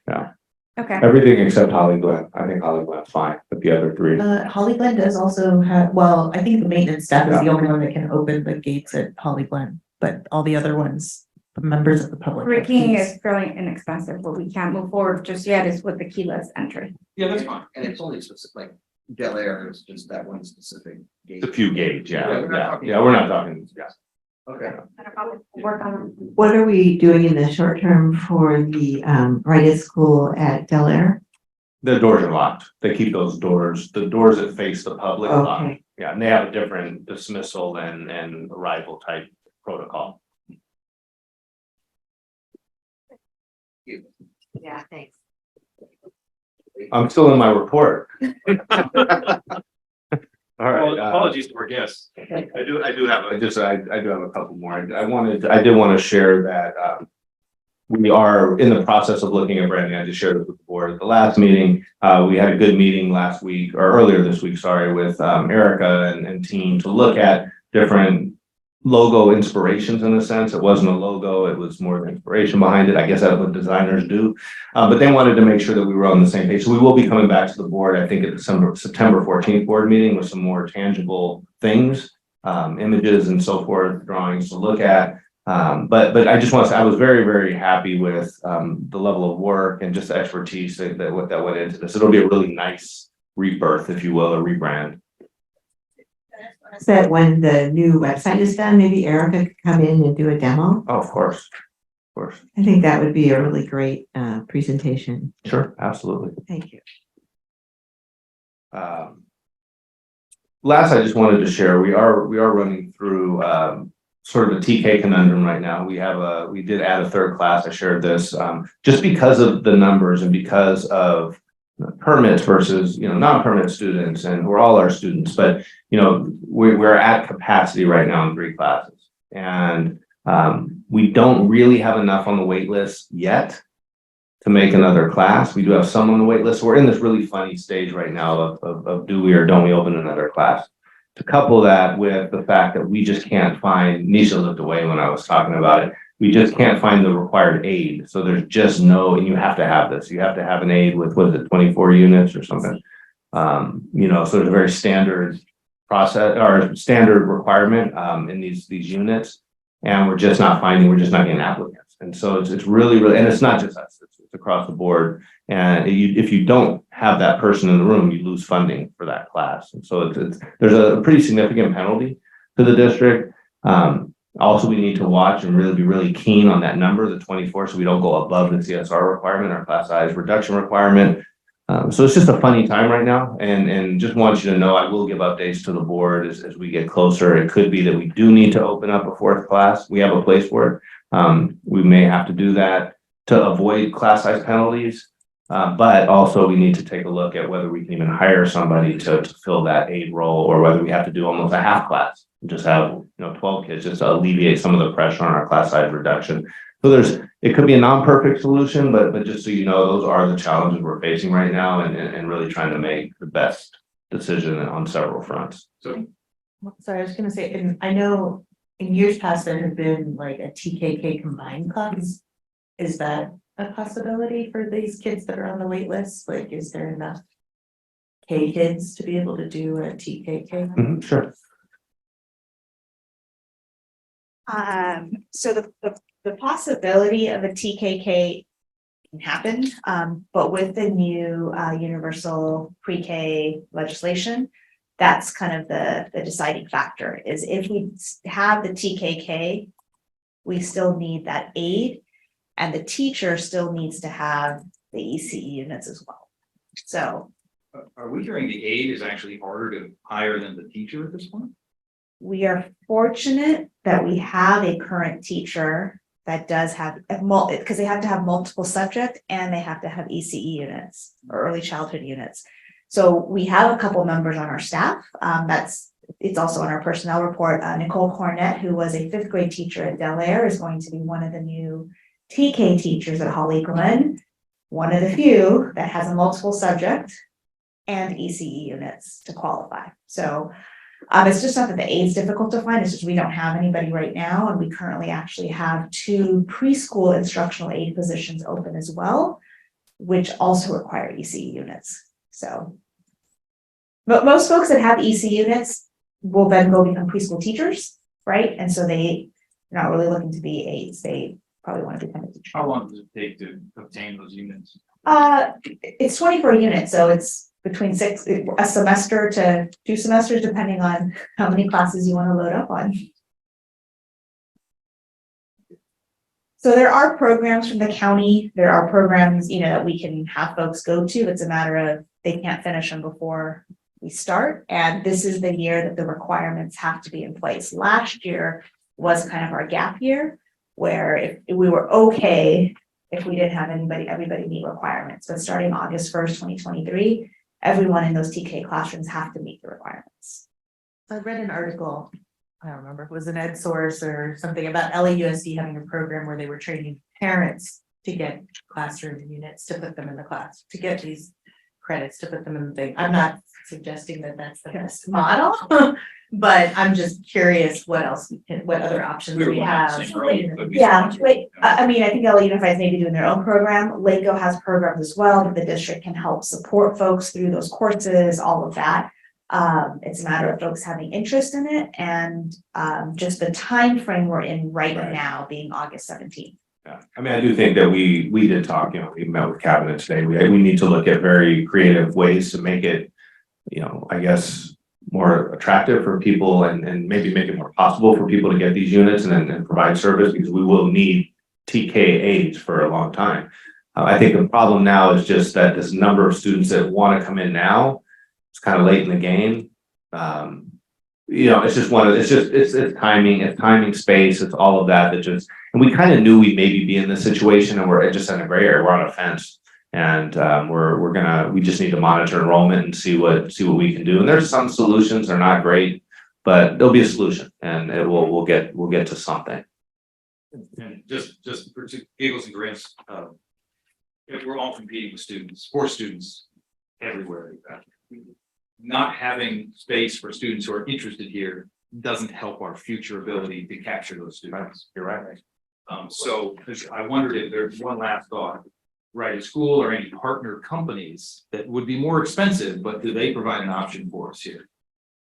And I know Nisha was reaching out to Scoop, to a couple of other agencies to look at that. Right at School may be an option because they do offer preschool with other districts, so they may have folks that do meet the ECE requirements. So, but we're under a mandate to provide for these students, right? So we can't just say with these 12 students, sorry. They're permits, these are not resident, we have not turned away any resident students, no. Right. All right. Yeah. And I understand Neil's comment, but still, at least we're meeting those. Oh, yeah. Yeah. So, this is not for our own kiddos, we absolutely will service our resident students. I want to clarify, they're all our students, and they're all. That's what I'm saying, if you're resident, we must take them in, but the 12 that we have are permit students that we'll have to see. if we can do it. Yeah. Of course it would, yeah, no, I didn't mean it that way, certainly not. I was a perfect family, I know what that is. I just meant. Anyway, We got we had to do that, we have to do, yeah. And I mean, it doesn't help too that LA Unified started a couple of days ago, so we don't even know whether these 12 students, they may have started school, they may be at LA Unified, not want to leave. So we just, and those are things that, it's like, you don't want to call that family today and say, hey, would you be interested? We have to really make a decision internally, so that was part of our conversation today is kind of putting the right things in place to determine, there's equipment needs and all of that. The sport class is that bubble, it's just really a bubble that we just need to explore a little bit longer. Couple days. Thank you, Nisha. All right, Thank you. just 5 more things, Nelson. I'm just kidding. That's it. I'm done. All right, let's go to consent items. Consent agenda. Second. Motion on 10.1, Joanne, Second. second Rebecca, all in favor? Aye. Aye. Fantastic. 11.1. Headed down. Action item general, this is the resolution, like mentioned this earlier, this is for the Citizen Bond Oversight Committee, kind of consolidating where they would also have some oversight, not only on our bond measure EE, but along with measure CL. And that's been approved by our legal or in coordination with our legal counsel. So do I have a motion on it? So moved. Thank you, Neil. I'll second. Joanne, all in favor? Aye. Fantastic. Let's go to action items, facilities. See, let's take them individually. 12.1, award of agreement, Hollywood Elementary. This is in transitional TK classrooms. Noemi mentioned this in her presentation. And this, I believe, is to Corrigan. I'm not looking at it here in a second. I believe it's to Corrigan. The motion. Rebecca, second. Second. All in favor? Aye. Aye. Fantastic. Next item is the adoption of resolution 2324.04 approving findings under government code section 42.17.10 and 42.17.80 that they was through actually. This is the approval of the energy services. And Blake will clarify this between Whitesburg Unified School District and Site Logic for the purpose of design, construction, installation, operation, and maintenance of renewable energy generation, energy storage, energy efficiency, and electric vehicle charging measures at selected district sites. We left out I left out the agreement purposely, and Blake is going to clarify that. I was just gonna move the items so that we can have discussion on it. So I'd like to move the approval of 12.2 with the amendment to the resolution that we strike section 2, which was the approval of the agreement itself. I would add to that we would want to also amend the title in 12.2 and at least acknowledge that in a minute. So we're basically approving findings. We're adopting a resolution number 23-24.04, approving findings under government code section 4217.10 to 4217.18, and that's it. And then the rest has been stricken. And That's then, the motion I made. okay. And then also, just to further clarify, in the actual resolution itself, which did exist on my screen here at one point, it is, we're actually striking that first, sorry, it is Section 2. section 2, right? So whereas the district approved, oh, there it is, thank you, Wendy. Right, that second whereas clause, I won't read it, but it's that second whereas clause. And down below where it says section 2, Down below section Pass. 2. that's the whereases. Right. Yeah. That. Removing that, we actually. And we're not negating these issues. They just don't exist. They're not right for voting. They're not ready. There's just no agreement yet. Okay, So I so have a motion. We need a from second. Rebecca. Do I have a second? You have a second. Neil, thank you. All in favor? Do we need discussion about Like second? that discussion. Yeah, we're having Oh, discussion. are we having discussion? Yes, we are. So we have the site logic team here as in your packets, we have provided two pro formas for your review, even though we don't have an agreement, but we are negotiating. So hopefully by the next meeting, we'll have something to bring to the board for approval. This is a perfect opportunity to ask any questions. The two pro formas are your best case scenario and your worst case scenario. The worst case is at 90% generation factor is the first document that I put, and the second one is the best case. You guys wanted to figure out what the cost would be and the savings and ultimate savings after lease payments should we be only generating at 90%, which is the performance guarantee. And further to add, at the last meeting, I believe, I can't remember which board member asked me to contact other districts to determine what their. Roger. Okay, so Roger, too bad he's not here, but we'll share it with him. So I did, I contacted our neighboring districts, plus the districts I've worked with the past, I reviewed the contracts again. And if the typical performance guarantee has been anywhere from 80 to 90%, and most of them stay below 90. SideLogic has been the only company that will guarantee 90%. I went to another large company, even Pacific West, and they said no, 80 to 90 is what and they don't give you a firm number either. I spoke to Long Beach as well. They've completed a lot of solar projects, and they're getting ready at their new bond to issue some additional solar projects. And they have been told the same thing. It's anywhere from 80 to 90%. So off the top, we're already in a better position because we have that guarantee, and that is one of the items that we're negotiating. SideLogic has agreed to that, to include that in our contract, that there is a guarantee of 90%, and should that not be met, they would write a check to the district to pay for the difference. The other thing that I was asked to do, most likely by Roger, was to contact for references to get some of the districts that have worked with SideLogic. SideLogic provided a very comprehensive list over the last 7 to 10 years, 15 different projects ranging from about $2 million to 30-something million projects.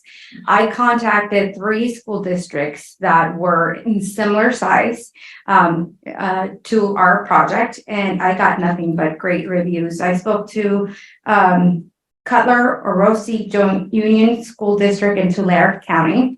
It's a $7.1 million project. Ours is about 9.4.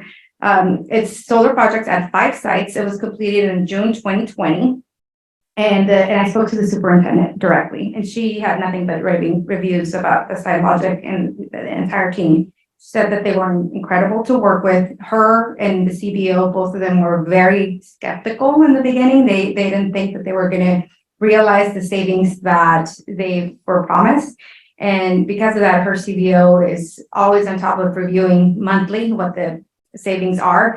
And to this date, they have realized and exceeded their projected savings. So much so that they are getting ready to issue a new solar project. I guess they're building an aquatic center, and they'll be adding a whole new solar carport as part of that parking lot project. So very happy. I also spoke to Jim Sellers, the Director of Facilities at Menifee Union School District. That was a $22.1 million project. It was completed in 2016. And Mr. Sellers said that SideLogic was a pleasure to work with, that SideLogic is constantly monitoring solar generation on a regular basis, and they're quick to replace equipment if something goes wrong. They also clean and maintain the systems regularly. And according to Mr. Sellers, generation has never been under the performance guarantee. And then the other district that I called was the Panama Buena Vista Unified School District. I spoke to the Director of Facilities, Mr. Johnson, a $30 million project completed in 2017. And again, had nothing but great reviews about SideLogic. So I think we're definitely moving in the right direction. Hopefully we can reach an agreement very soon. But if you guys want to speak to the. I guess I will say something after all. So, yeah, so, what's that? So you already declined. I know. So, yeah, we're working through the contract, but 100% confident we're gonna get through that. Everyone understands that, you know, there's some sensitivity with deadlines and schedule. So, you know, we're working through that. This is par for the course. This is how it goes every time. So, so nothing new here, but, we're really excited to get the project underway and move forward. So a couple questions, if I may, just looking at these pro formas. Sure. A couple clarifications. This has reduced from, 5 sites to 4 sites. That's correct. Yes. Thus significantly less generation and less construction, et cetera. Sure. Does that affect the IRA contribution? Yes, it will, because the total project cost will be reduced, right? So we've eliminated the DO Da Vinci, but the percentage remains the same based on the total project value. We have not precluded the possibility of 201 adding at a later date and still Correct. under. Yeah, And then to- and we're working with Da Vinci, with those folks as well, and that's something we're continuing to work on simultaneously. And so we'd like to move that forward as well too, to make sure, you know, we're not jeopardizing the IRA. Yeah, would IRA dollars be available for that as well? Yeah, absolutely. Okay. Yes. I don't know. You probably add with the 4 plus that. Right. What was that? We knew what the total was for the 5. I guess it would probably be pretty close to what I. Except now they're slightly higher, the IRA is slightly higher because we are pursuing American-made materials, which that increases the fund amount And the cost. and the cost. But we Correct. intimated we were more comfortable with that. I know Wayne's not chiming in here. No, I really appreciate that, recalculation to include US made materials and, our products, however we say it. Mhm. And I was pleasantly surprised that actually, was offset, the cost of that was offset by the increase, to the IRA. So that, obviously, I felt really good about that because I didn't want to be responsible for adding more cost, but it seemed like an important change.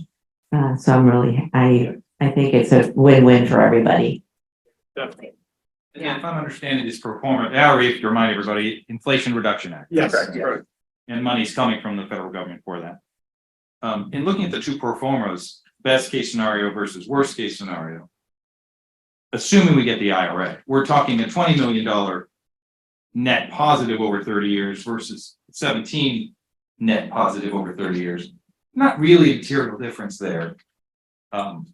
Assuming we get the IRA. I mean, that's not meaningless money. The 3 million over 30 years is not that material. Correct, and it's still savings, a huge amount of savings, so the numbers still work, no matter what. And when we do bring the Da Vinci / district office solar project, those numbers are gonna work just as well, because I think the last time, since the last board meeting, you have been able to, SiteLogic has been able to identify additional locations for, to increase that to almost 100%, correct? Yes. Which That would include increase the this- savings. No, because that's, Not yet. that's the DO and Da Vinci as a combined site. We would treat it as a separate project. Not to delay this one, because this guarantees these 4 projects moving forward, since there's nothing else holding up other than the contract.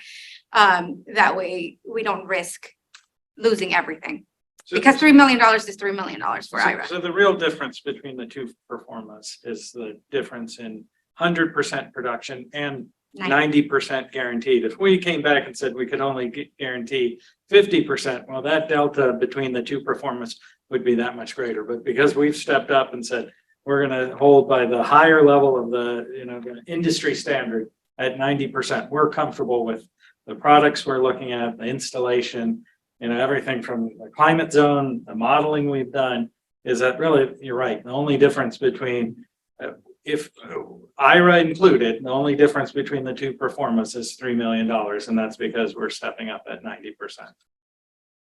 So the IRA that's listed here on these 2 performers is applied to this project only. Only this project, Yeah, correct? okay. The 4 sites, Right, correct? right.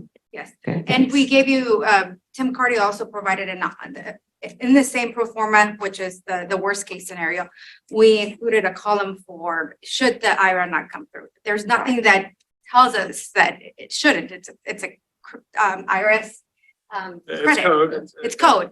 But he just wants to be conservative and give you all options, because since we were contemplating worst case.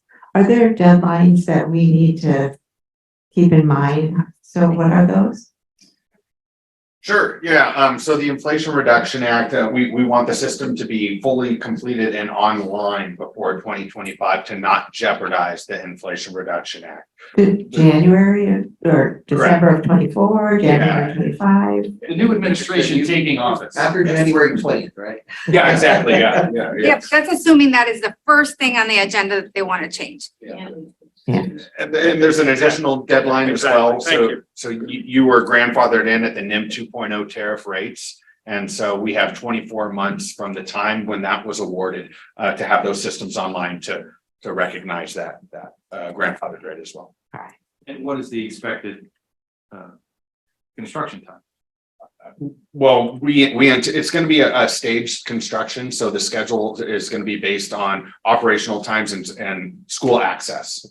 So we do intend to have a rolling construction and, but we were intending on starting in April of this coming year.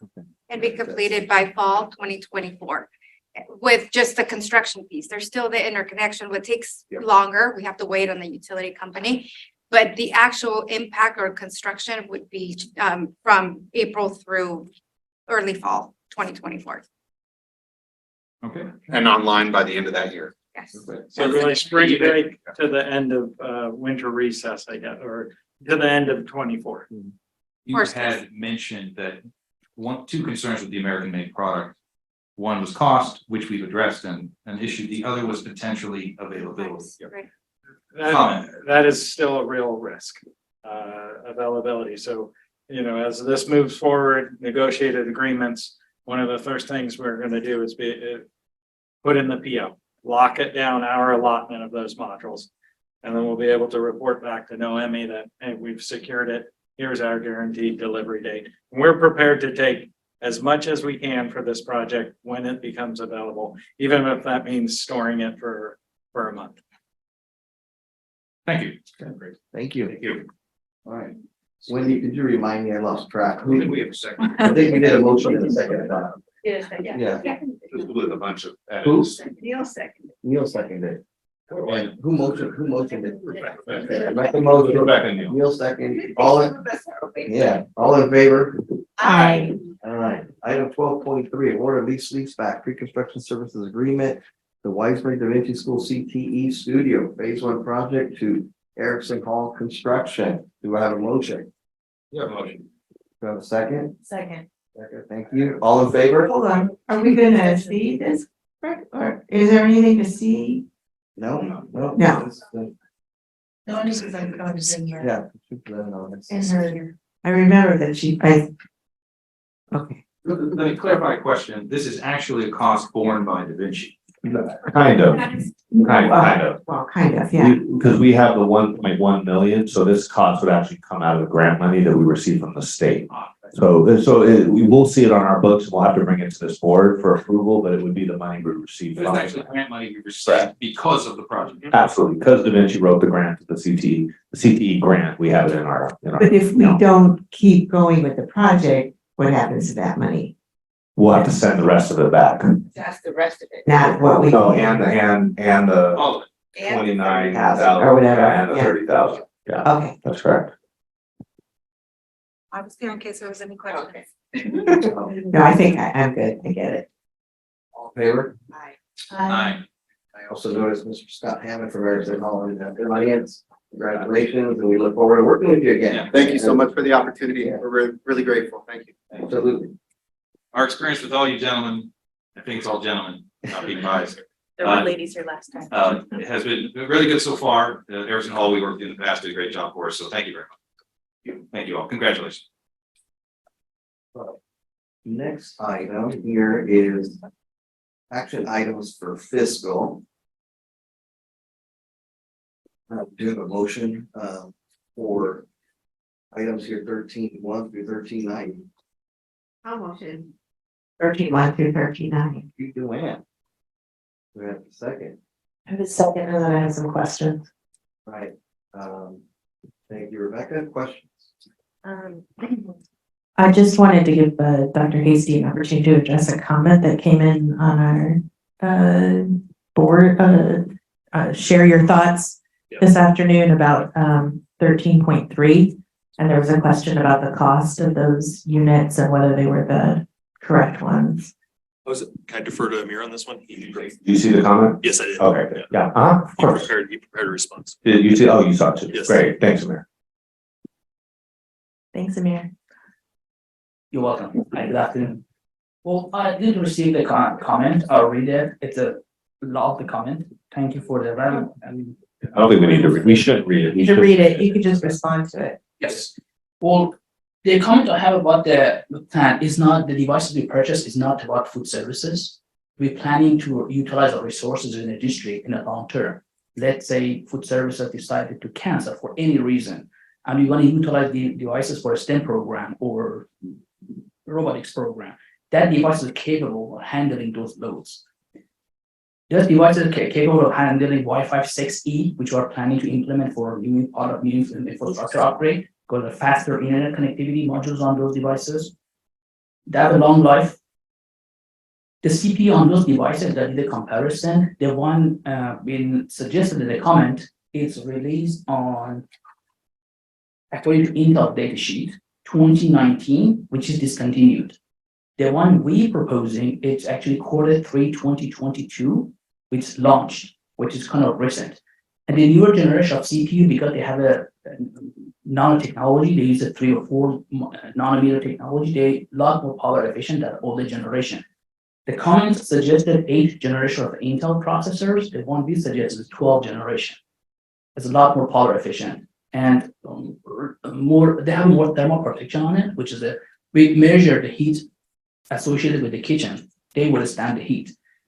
And there's a number of options I went through. I look at the Irish school district I had the pleasure to work with in the past. They're all using Microsoft Surfaces because of the durability and reliability and portability and weight, because you can carry it. And I did a lot of cost analysis. They want to suggest it's $1,778 and $78.99.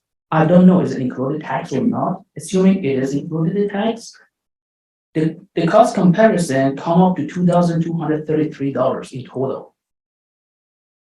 You know, doing the cost analysis, we can go with a 3 or 4 years older generation, say $2,000, or we can get the recent one with $2,000. It doesn't make any sense to me. Because I'm reading comments and. Thank you. Yes. Thank you We're so good. much. Thanks for knowing your stuff. Yeah. We knew you'd make a recommendation for a reason, but I just, given the comment, I just wanted to give you a We do chance. expect a number of ribbons next time, though. Yeah, I have one other question, which is, to Ms. Nazarella about the NPAs and whether those were continuations from agreements from this school year, or whether these are like in anticipation that there might be a need.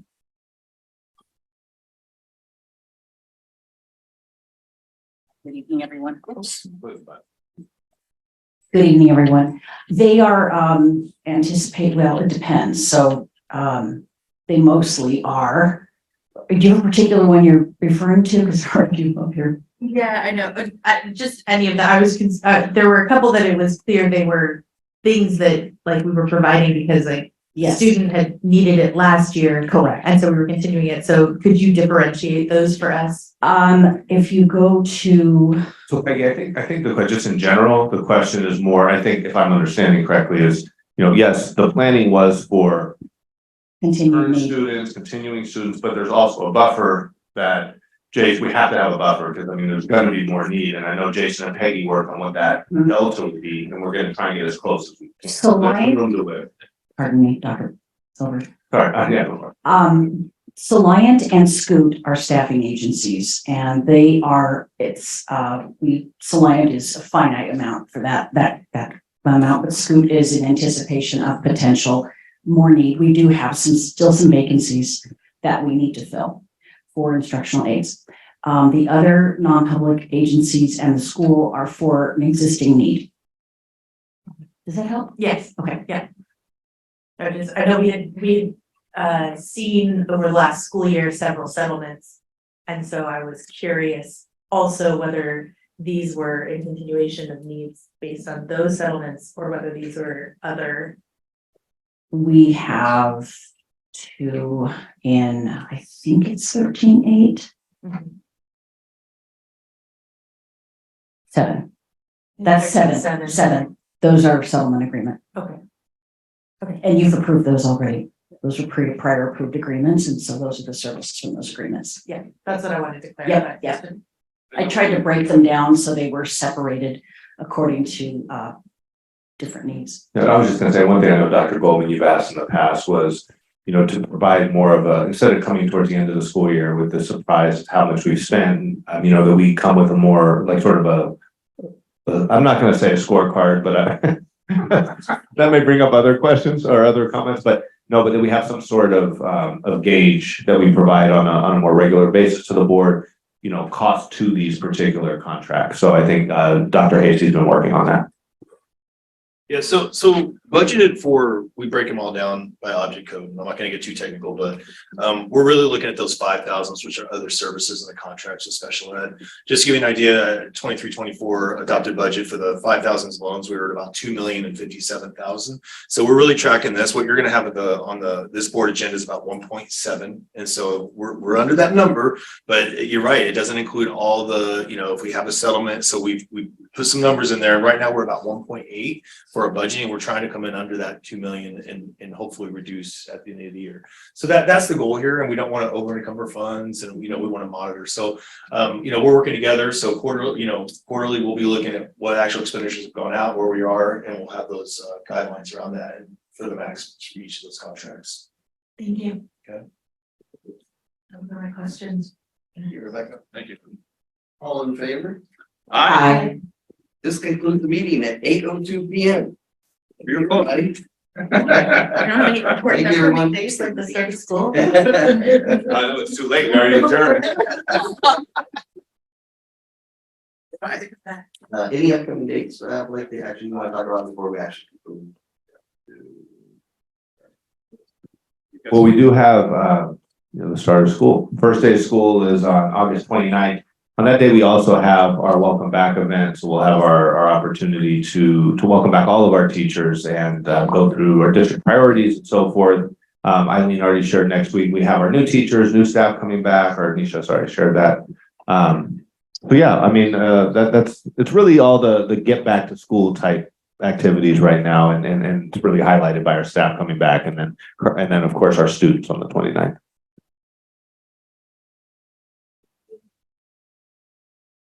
Any other dates? No, I think that's good. Thank you, everyone. We're adjourned.